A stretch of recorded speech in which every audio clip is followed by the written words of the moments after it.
मुझे एक बात समझ में नहीं आती।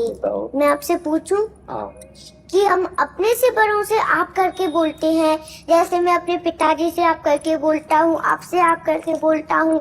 जो सबके पिता हैं उनको तू करके क्यों बोलते हैं? क्योंकि वो अपनी तू ही माता, तू ही पिता। इसमें समझो, वो अपनी आत्मा है। पिताजी आपसे अलग है, जिनको हम आप करके बोलते हैं, लेकिन वो हमारी आत्मा है।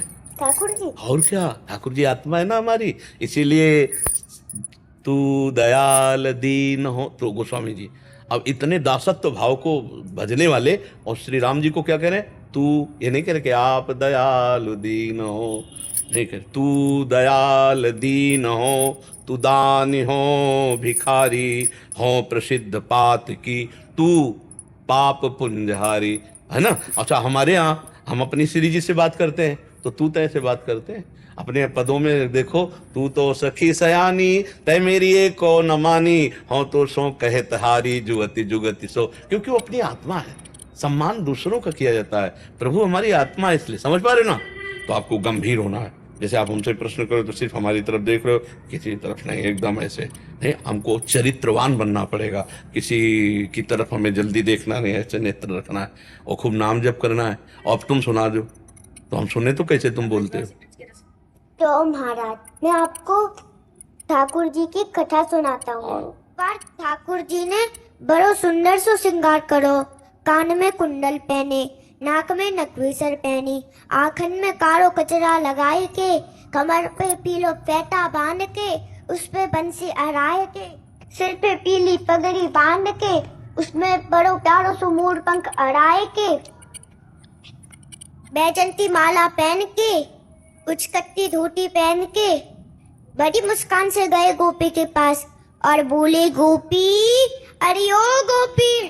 देखा कि गोपी ने तो सुना ही नहीं, फिर बोले, गोपी, अरे ओ गोपी।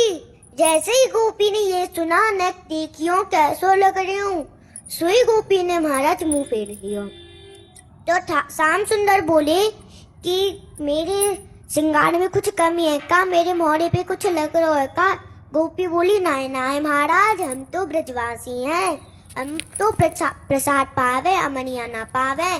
पहले आप बरसाने जाओ, राधा रानी को अपने दर्शन करवाओ, उनके दर्शन करो और अमनिया में से प्रसाद होके ताके बाद वृंदावन आओ, उसके बाद हम सब गोपियां आपके दर्शन करेंगी। अब तो दास जल है प्रसादी पावे, अब आपके रूप का रसा स्वदल तो लाडली जी करे। बहुत सुंदर सुनाए। गए श्याम सुंदर बरसाने और राधा रानी को अपने दर्शन करवाए, उनके दर्शन करे, अमनिया में से प्रसाद होके ताके बाद आए वृंदावन और बोले, गोपी अब तो नेक देख लिया। गोपी बोली, आहा श्याम सुंदर बलिहारी, बहुत ही अच्छे लग रहे हो, बहुत ही मलूक लग रहे हो, बहुत ही सुंदर लग रहे हो। ज्यादा समय ना लेते हुए मैं अपनी बारी को यहीं विराम देता हूँ। एक दुपट्टा लाओ और इसको प्रसाद।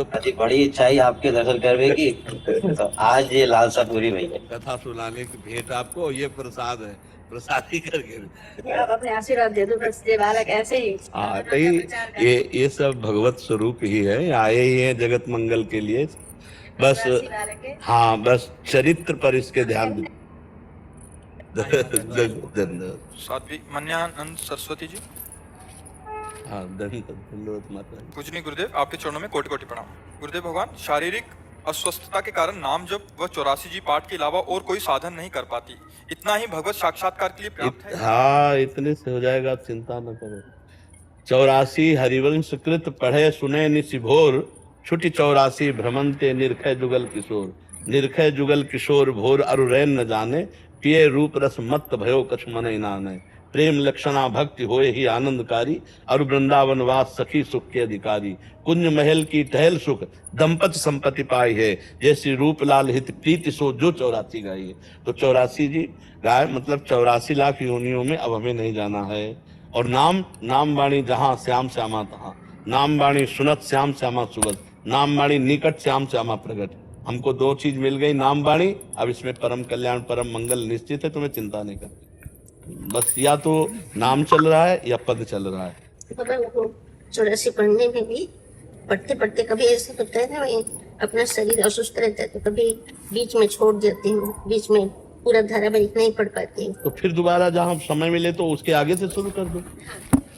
रोज जैसे पूरा के पूरा ऐसा नहीं हो पाता है, थोड़ा 11 प्रकरण और 12 प्रकरण जो रोज पढ़ते हैं, और पहले से थोड़ा सा पढ़ती हूँ 32 श्लोक से, और थोड़ा सा फिर बीच में कभी रुक जाता है, कभी बहुत तेज बीमारी धराई जाती है तो आंख लग जाता है, ऐसा तो इसमें कुछ कर। मतलब पाठ करते करते अगर आंख लग जाए तो नहीं, हम कह रहे फिर जब आँख खुले तब फिर पाठ शुरू कर दो। अपने बाबा जी हैं, एक बार 24 घंटे में एक बार तो पूरी कर जाओ चतुरासी जी। 84 पद हैं, 45 मिनट में हो जाएगी। तो फिर 24 घंटे में अगर हम 45 मिनट 84 लाख योनियों से बचने के लिए चतुरासी जी में देते हैं तो कौन सा घाटा की बात है। अपने बाबा जी हैं, कोई और काम तो है नहीं। शरीर के कष्ट तो बने ही रहते हैं। बैठने में खड़े होने में बहुत मुश्किल होता है। तो कोई मुश्किल नहीं, कुर्सी में बैठे हैं तो कुर्सी में बैठे पढ़ रहे हैं। अभ्यास दृढ़ नहीं किया इसलिए नींद आ रही है, तो नींद कैसे आ जाएगी। अभ्यास दृढ़ करने से अभ्यास है स्वामी जी, पहले से 3 बजे 2 बजे 2:30 बजे से पहले 3 जाती हूँ पहले भी, लेकिन बैठती हूँ तो 6 बजे तक ही, 6 बजे तक बैठती हूँ, अपना कीर्तन करती हूँ, राम की जप करती हूँ, फिर भगवान का ध्यान करके। तो 2:30 बजे से लेकर के 6 बजे तक जो नाम जप करती उसमें नींद नहीं आती। ना, हाँ, ये ठीक बढ़िया बात है।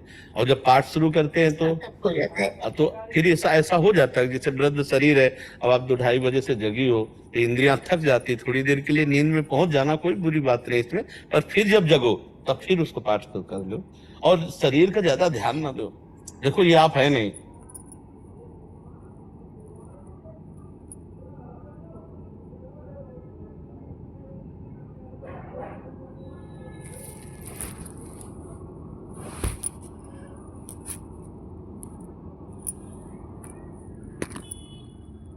और ये छूटेगा आज नहीं तो कल छूटेगा। जो छूटेगा उसको काय पकड़े बैठे हो, तुम थोड़ी हो। जितना जागृत हो, जितना चिंतन कर सको, यही खास बात है।